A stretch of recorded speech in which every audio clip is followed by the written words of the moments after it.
Well, thank you for the introduction. Thank you all for being here. It is tremendously exciting to me.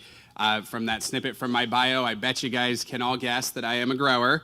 My folks were growers and my grandparents were growers back in the 60s in Pennsylvania and out here since the late 67, 68. So I'm not a grower anymore. I did sell my ranch up there and moved down to Sacramento to work on policy full time.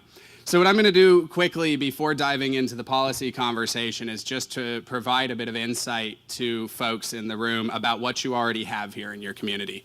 Because my guess is there's probably a lot you don't know about your very own community and the type of commercial activity that is taking place here today and has been for a long time. First and foremost, I represent the California Growers Association. We are the largest association of cannabis businesses in the state with over 700 dues-paying members. We are close to the largest cannabis business association in the nation at this point. That's a very important thing to realize because California is hands down the global leader in this industry. We already are, and we have been for a long time. We don't have to do anything else to be the best at this one. We've been there. So what does that look like? Well, it looks like 53,000 independently owned grows statewide, collectively employing 280,000 people, paying above industry standard agricultural wages, treating folks quite well, and undeniably at this point producing the state's largest cash crop by some degree or another. Several billion, if not tens of billions of dollars of commercial activity currently taking place right now, and 300,000 or more workers paying their bills and feeding their families. We're also an export state. This is a big problem in the era of federal prohibition because a lot of our business owners and a lot of the folks that we employ are depending on commerce that will remain illegal, regardless of what we do at the state or the local level. Our marketplace will be, because of failed policies, which prohibition is that, it's a failed injustice, but hey, it's gonna take time to overcome that. Nonetheless, those failed policies are going to leave Sonoma County and the North Coast and Greater California in a very difficult position over the next several years. There isn't a terrible opportunity for new production, especially. We don't need more growers. In fact, we probably need to figure out how to grow less. For the last 10 years, as prices have been crashing, which by the way, we all know the price is gonna crash, right? Everybody knows that. Guess what? It's already crashed more in California in the last 15 years than it has in Washington or Colorado in the first 3 years of legal. Our marketplace, from a lot of economic indicators, is already more mature and has already moved past that stage. So for the last 10 years, the price has been decreasing significantly. So naturally, when the price goes down, you produce more, right? Simple supply demand. If the price is going down, grow more.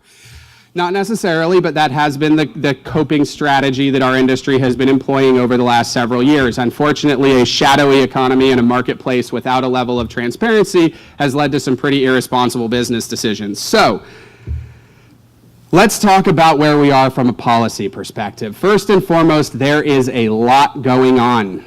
19 years in the making, we finally have a regulatory framework for medical cannabis. We will be deciding in November whether or not we are going to legalize the adult use of cannabis. There is a lot going on. California did something very different in laying its regulatory foundation than the rest of the nation did. We bucked a lot of national trends. Most other states that have brought medical programs online in the last decade or so have done so. They've achieved a level of market control by forcing consolidation, by forcing there to be fewer larger entities in the marketplace. In fact, license caps, a finite number arbitrarily determined, that has become a very common policy tenet. It's the status quo in Oakland, in Los Angeles, in entire states around the country. This is okay in states that don't have a pre-existing industry. In a state like California that is already employing 300,000 people, that is already generating wages and income for 50,000 households, it's a very big problem when you say, sorry, we're only gonna have 50 licenses for cultivation. Figure it out.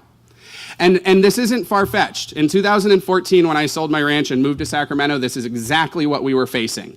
There was a proposal on the table that would have limited the number of cultivation licenses consistent with other states. Naturally, our membership has grown from 60 to 700 in 2 years because that is a bad policy and it will fundamentally impact our community. So what California did that is distinctly different from most other states is that instead of limiting the number of licenses, we limited the size of cultivation licenses, and we put a cap on the amount that any one licensee could grow, and we prevented the consolidation of multiple license into one ownership, essentially forcing an independently owned, small business-friendly marketplace. It is a very unique regulatory framework. There is not a good analogy for it in the rest of the country, and similarly, there is not a good analogy for our marketplace in the rest of the country. So, everything that our colleague from Colorado said, I love.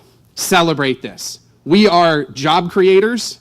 We are business owners. We are your friends, your neighbors, and we love and care about this community just as much as every one of you does.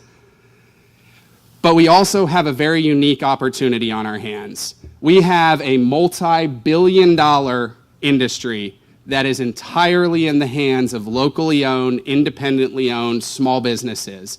And the benefits that come from small farms to rural and semi-rural communities are hard to overstate.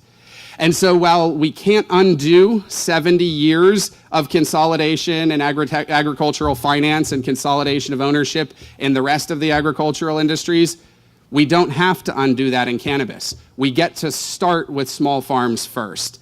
So as we go through the evening, I'd like to talk a lot more about how we can stabilize, protect, and provide a pathway forward for our existing growers and business owners and put growth as sort of a secondary consideration.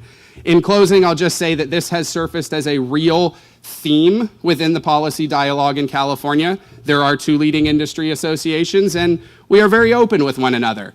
Some value growth, others value sustainability and stability. And so as we sort of navigate this emerging industry, there will be a lot of policy decisions that have to be made, and I'm here to encourage, urge, and support efforts to create an independently owned, small business-friendly cannabis marketplace here in California because we already have it, and we already depend on it, and we're already the global leaders.